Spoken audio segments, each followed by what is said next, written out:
Yeah, welcome to the Racer X Exhaust Podcast. I'm Jason Weigandt. I did just sing that theme song. I just had my camera off. Hey, if you're going to have interviews with two big superstars of the sport, why not use them on a podcast? So that's what we're going to do every Friday night at the track.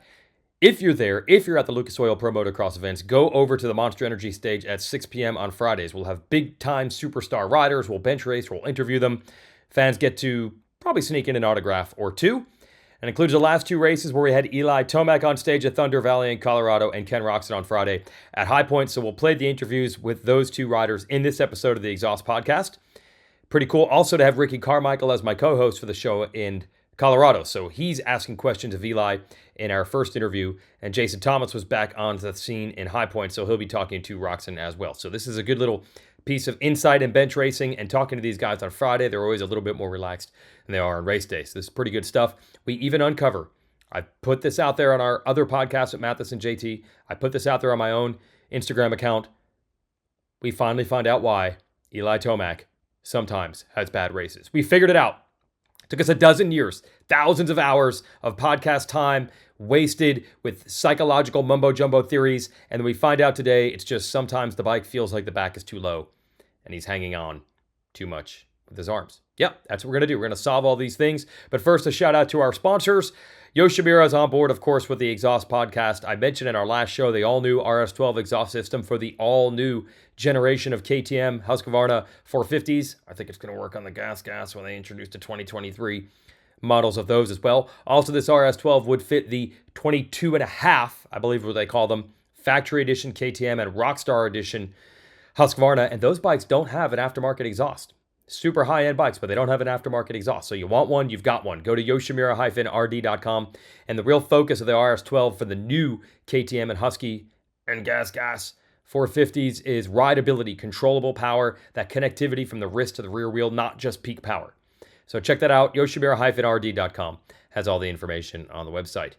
And Leatt's been on board our podcast for quite some time now. Nothing has changed, and that includes their very high-quality, high-end, but highly valued $399.99. That's really good for a high-end motocross boot. That's the Leatt 5.5 Flex Lock boot, a 3-year project with long-term development and testing using Leatt's pro athletes from all over the world and Racer X's very own tester extraordinaire, Chris Kiefer. Designed with outstanding comfort and grip optimization with unique features like the auto-locking one-way sliding closure for a great seal at the top of the boot. And Leatt's adjustable flex lock system reduces forces to the ankle by up to 37% and to the knee by 35% by locking out the ankle movement when overflexed, giving you that feeling of security. Available in 4 colorways, as well as the new Enduro version with an additional 2 colorways. Again, it's all for $399.99. You should definitely invest in a quality pair of boots, and the Leatt 5.5 Flex Lock boot is definitely that. And new on board the podcast, that's AOMC, Appalachian Off-Road MC, an industry leader in online power sports parts and accessories.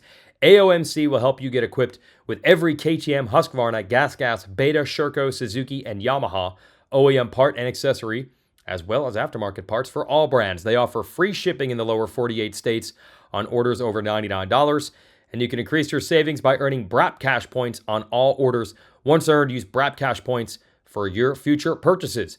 Visit them today. Cool website name, AOMC. Visit them today. Cool website name. That's AOMC.mx, and you can save 10% off when you place your next order. Type in Exhaust 10 at checkout. Exhaust 10 at checkout. 10% off your order at AOMC.mx. And also, I want to show you this. Go over to the Racer X booth at the Lucas Oil Pro Motocross rounds and get this 6-pack cooler, courtesy of the fine folks at Twisted Tea. Subscribe to the mag. Get this cooler. It's lightweight. It's insulated. It fits 6 cans of Twisted Tea or the beverage of your choice. I happen to prefer Twisted Tea right now because they gave me a case for free at High Point. It's really good. Even the light. I hadn't had Twisted Tea light before. It's really good. Anyway, this cooler is a whole lot easier to truck around at the Nationals than a cooler you have to hold with your hands, and it insulates the drinks. It's handy, and we'll give it to you with the magazine subscription. If you're not going to a race, you can also subscribe online. Go to racerxonline.com/Weege. You'll get all the issues of the magazine in the mail, and we'll give you access to all the stories in the magazine online, but you have to be a subscriber to do it. And for that, it's $30 a year, and we'll give you the six-pack cooler. Highly recommend it. Okay, let's get to our interviews. First, myself and Ricky Carmichael with Eli Tomac, and then myself and Jason Thomas with Ken Roczen. Yeah, I think we're going to be jealous of them later on tonight. But we got a really special guest, along with myself and Ricky Carmichael. Let's bring in, I know it's going to pump up the crowd, Colorado's own, the 4-time AMA National Motocross champion, Eli Tomac is here. Yes. Yeah, E.T. All right, ET3, and we know what it's all about when we come to Colorado. We already got a little preview a few months ago in Denver. They went nuts there. And I think they're going to be doing the same thing. I know it's special for you to come to these races in your home state. Oh, it's I just look forward to it every time. Yeah. I mean, ever since that first Supercross in Denver, oh my gosh, the crowd was so good. And it's always been a great crowd here at Thunder Valley, too. There's great enthusiasm just with all the people that ride moto in Colorado. Yep. And glad we get to be here. Yeah, we had snow, I think, that first time we raced in Denver. Yep. But they did not care. They were still on fire all night long. Oh, yeah. Yeah. Well, the crazy thing was it was snowing in practice, and then it got the conversion was. I feel like it was 80 degrees in the afternoon. It was what happens here, right? Yeah, I guess so. I guess you're used to it. And okay, the side of the track we're on, when you folks see this thing on TV, there's a big tabletop where guys like to get sideways or whatnot. All of a sudden, you hear the crowd. So, do you, as a rider, notice certain areas of the track get loud, like when you're in the fans sections? I would say it's. For here, there's a lot of great places. Yeah. I mean, it is after this big triple table, through the big sweeper, and then the start line, too. They're right up against the fence, too. So start's really good here. I mean, and then what's so cool about here is you can see the whole track, too. Yeah. Did you race here as an amateur? Only a little bit, because our house is like 7 hours from here. So we're really not that close to this area. It was this couple of Redland qualifiers here and there, and maybe a state race, but it wasn't like a local event for me. If you said, how many times would you, if you had to say 10 times, 20 times? I think it was maybe once or twice a year. That's crazy. During that amateur stint. So it's funny. You do well here, but it's not like you really have any special knowledge, right? No. I guess my advantage would be just riding an elevation period. Right, because the motorcycle feels slower, especially from sea level to where we're at here. So that's my advantage, is the feel of the bike. But that's a crazy thing. I think it gets lost in the sauce, if you will, is like everyone thinks you probably have this massive advantage because you rode here all the time throughout your amateur career, but that's really not the case. Kind of to your point, the only advantage you have is knowing how the bike's going to react, really. Yeah, exactly. This wasn't my backyard track. So, like I said, it was only a couple times a year. Is even the soil similar? What I've seen at your track, you got some sand down at your place. Is this even dirt, anything like where you ride? It's not. No, I didn't think so. Yeah. It's not. I have sandier soil at home. So this gets, awesome ruts. Yeah. And it's more clay base. So you get more of those solid lines here. That's the good news. You're used to the elevation. That helps you. But I got bad news. One of your competitors has taken a page out of your book. And Jason Anderson built the track also at elevation now. He used to struggle in elevation big time, had to take meds and fly in early, late, all these things he had tried. But he's been training in it now. So people are taking pages out of your book. You've had success. They want to do it. Well, I mean, look, Jason grew up in New Mexico, right? So he grew up in it. So I think he's just going for feeling at home and being comfortable, that kind of feeling. And it's working for him. It's worked for me. You just got to do what makes you feel good and what makes it work. You know what's interesting, though? I remember early in your career, the fitness we know was strong, and obviously training and elevation helps. But when we get you down to Loretta's, you had to adapt to something else. You had to adapt to the humidity. Everybody else got to adapt to the elevation. So how are you able to do that through the years? Because it went from a problem to when it's a hot day, we're not worried about you at all.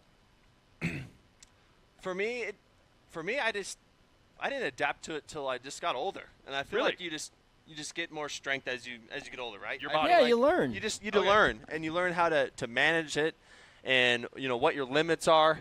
I mean, we started at a very young age in the sport. I turned pro at 17, And now looking back, it's just like you're a little boy, racing against the men. You're at now, And that changes, and it changed for me in my early 20s. You just get stronger. Okay, yeah, because that's how it was for me. Because you were raised in it. Yeah. That probably came easy. Yeah. But when you came to elevation, did you notice that? Well, yeah, I noticed that, and then the dry heat. Never growing up in dry climates, always wet, damp climates. So it was a shock for me, probably similar to him, to Eli, going into where super humid climates. Like I would just boil. Like when I go to the dry climates, I'm like, dude, it's so hot. And they're like, what are you talking about? It's way hotter in Florida. I'm like, dude, 110 is hot. I don't care who you are or where you at. It's hot. That's right. Let's talk about the series a little bit. Look, we were a little nervous that first moto. We knew you were coming in with a knee injury. I know you said in Supercross you were good for a few minutes, and then it would kind of kick in. Yeah. And it kind of looked like that at Hangtown. I was nervous, but that was not the problem.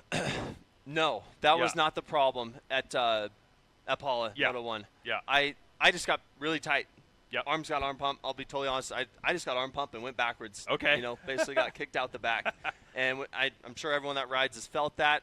Would think we wouldn't face that at this level, but we still do. If you're off and you're not comfortable and you're not feeling in that good spot, whether it's with the track or with your motorcycle. And I was just off on my setup for race day. Period. Yeah, imagine. So for those of you guys like, come on, man, arm pump. Let me parallel it for y'all. Imagine trying to write your name on a piece of paper and like you can't even get your hands to respond. And you can't grip the pen tight, and the pen's going all over different directions. That's what it would be like riding with arm pump, more than likely. Yes, but you're going 10 times the speed and taking 10 times the chance.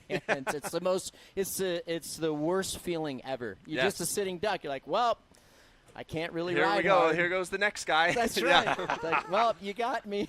Yep. And let me guess. The way this sport works, there are 9,000 arm pump remedies. Everybody's got one. Spray this on, wrap this, eat this, drink it. There's nothing you can do, man. For me, it's always as if I'm falling off the back of the motorcycle and my shock isn't up enough coming out of the turns. Yeah. Then I'm pulling myself too much. It's like a row motion, tight. right? And then it makes me tight. So that's what happens to me. Yeah, same. Yep. I was almost not falling up like if I was just strictly holding on too tight or riding over my limit.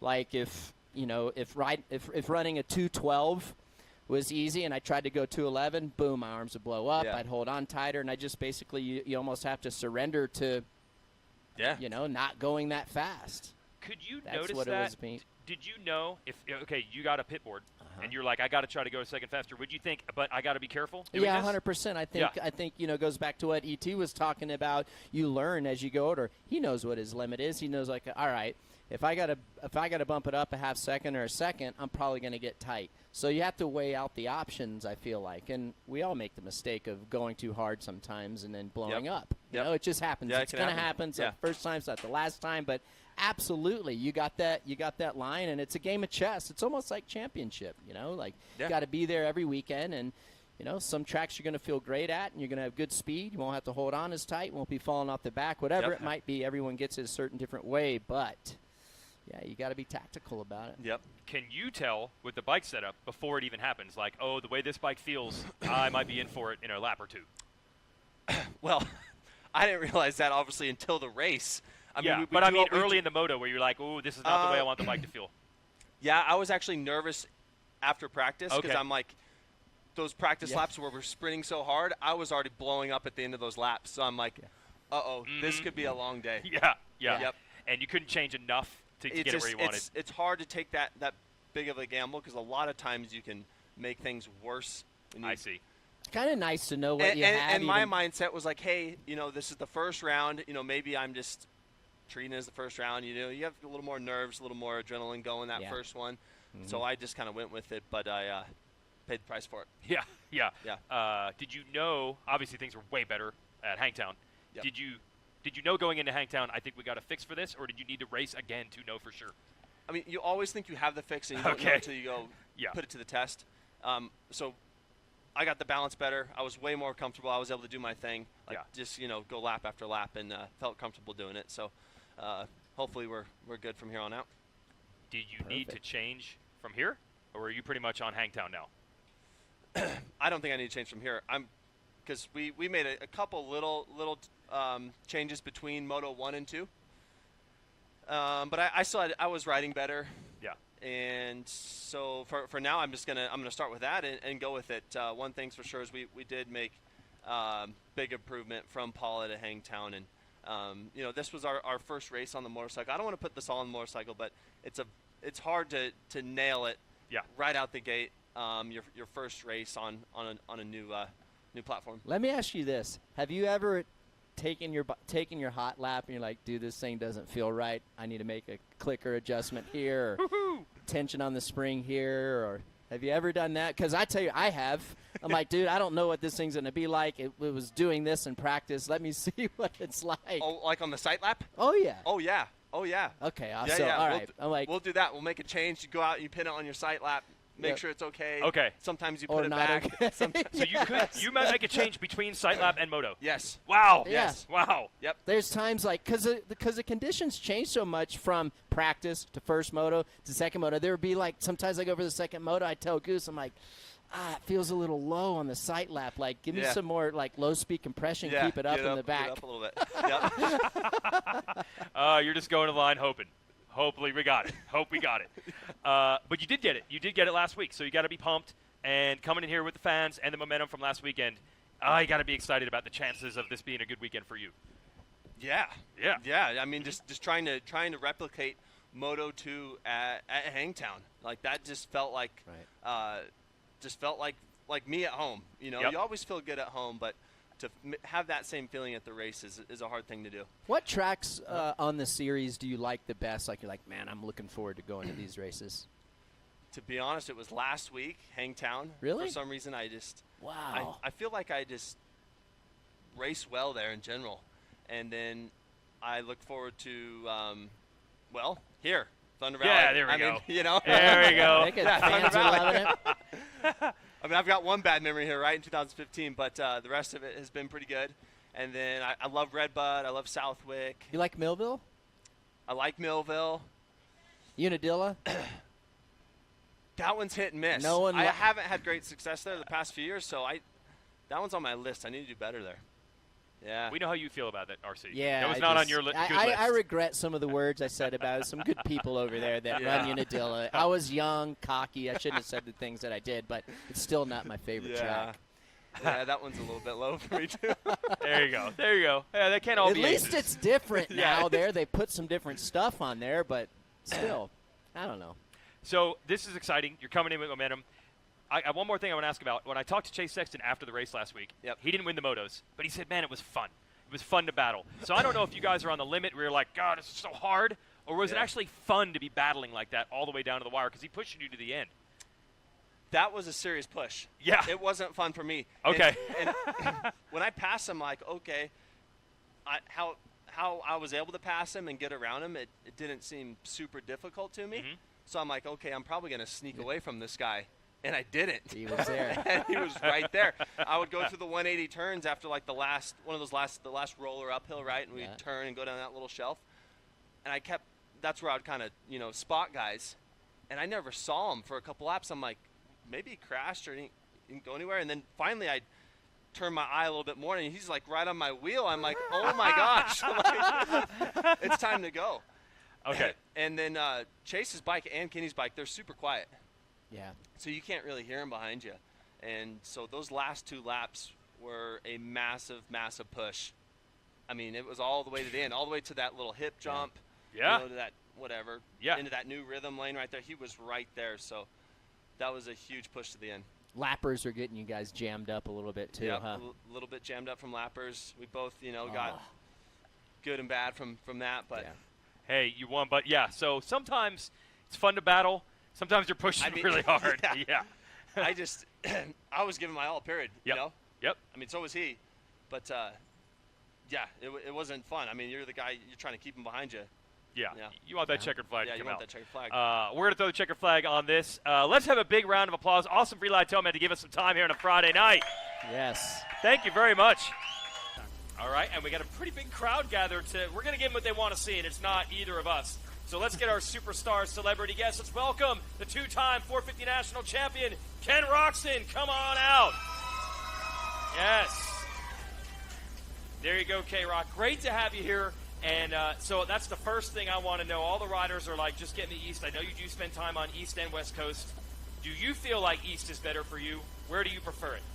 Yeah, definitely. I mean, first off, the travel from the East Coast to the East Coast rounds is just so much easier. I was actually just talking to Tony Cairoli, and they flew yesterday as well, and they left at like 7 in the morning, didn't get here till 8 o'clock at night, and the flights have been a little bit tricky as well, so also for training circumstances, I think that the East Coast is much better for the riders, but I know that there's other riders that think different and like the California style, they're better, but what kind of worries me a little bit also with the tracks, just more and more tracks getting shut down, which is such a bummer. So I feel like the community there, like for us to be able to go ride places, it's getting smaller and smaller. In California. In California, which is super sad. So for me, I personally prefer to be on the East Coast. What about the dirt, the tracks, all that stuff? How does that work for you? Yeah, dirt. So I actually rode my first day on Tuesday, and obviously I always spent a lot of time in Florida, but after being in California on the West Coast for 3 or 4 weeks, it just takes you these couple of times of riding, just because with the wet, softer dirt, it gets a little bit more sloppy, and you just can't rely as much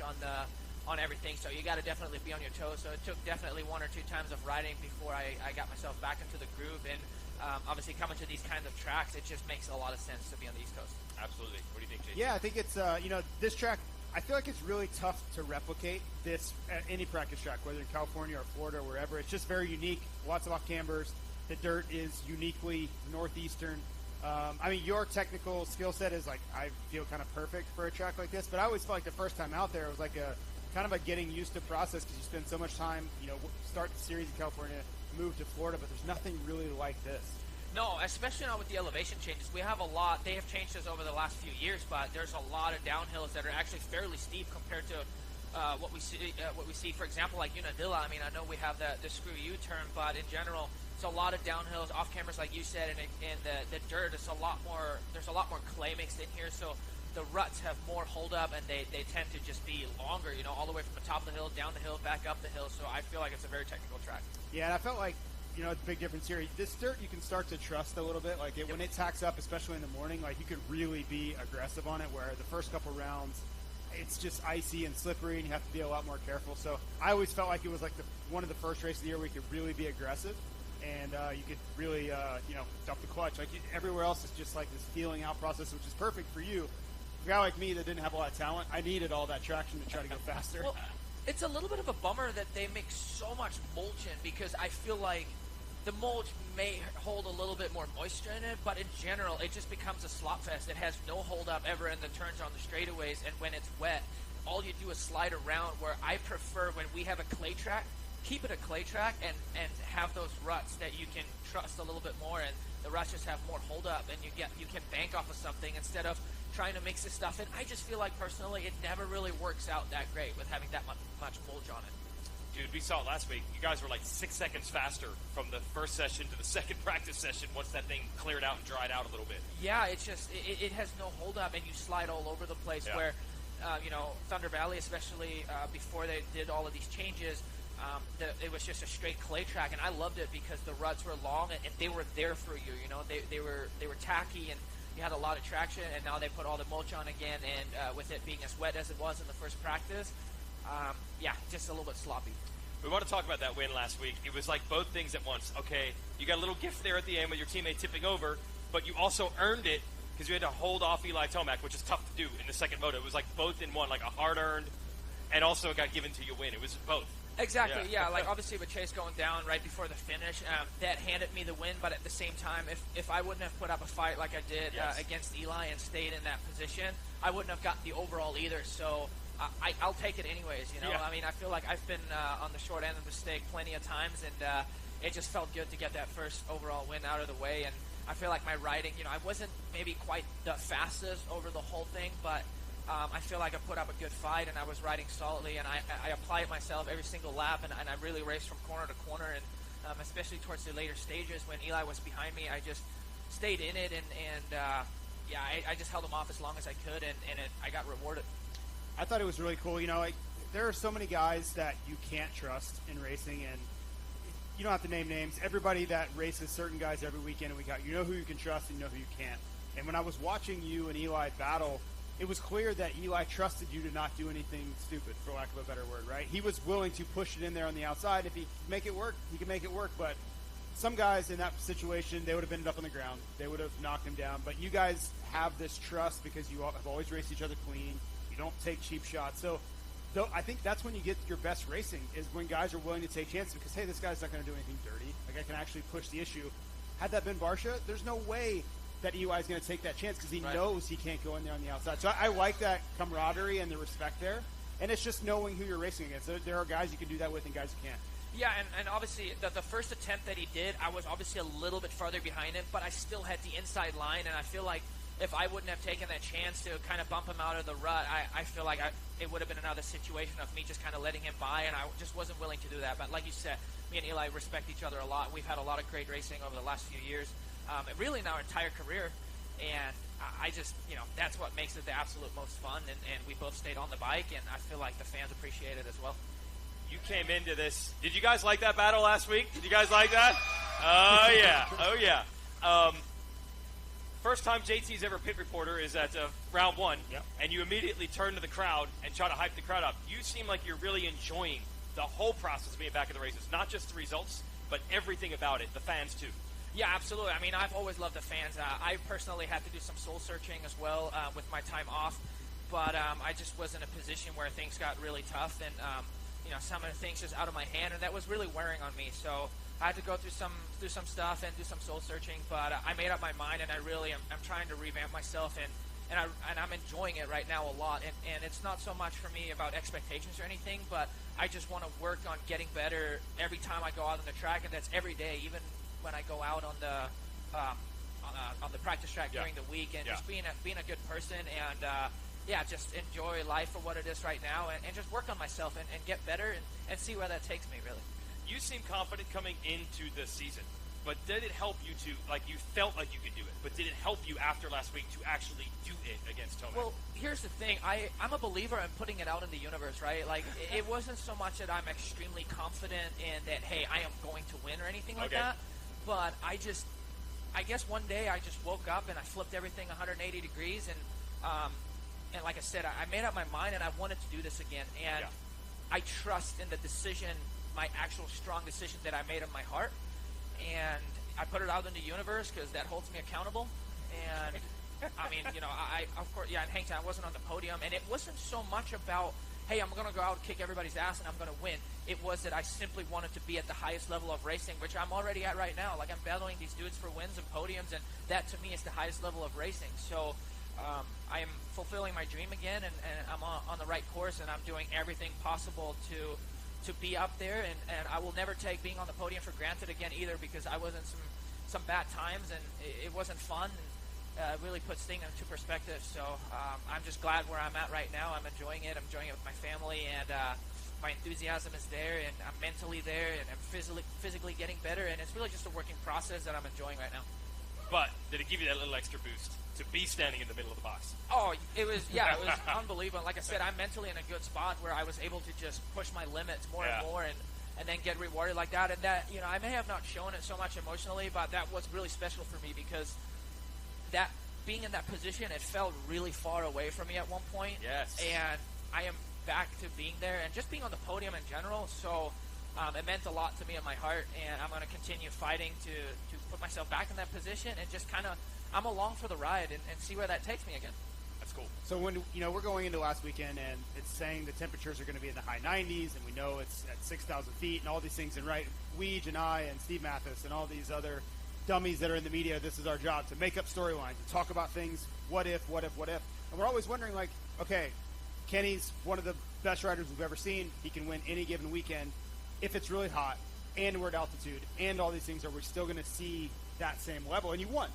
So that, I think, for everybody who was asking questions, not even doubt, we're just generally asking questions, I thought you provided a pretty strong answer there. So I don't even know if I have a question to back that up. It was just an observation that we kind of had, was like, man, I don't know. If it gets really, really hard, is Kenny still going to be that same guy that's winning motos? And so far you were. So kudos for that.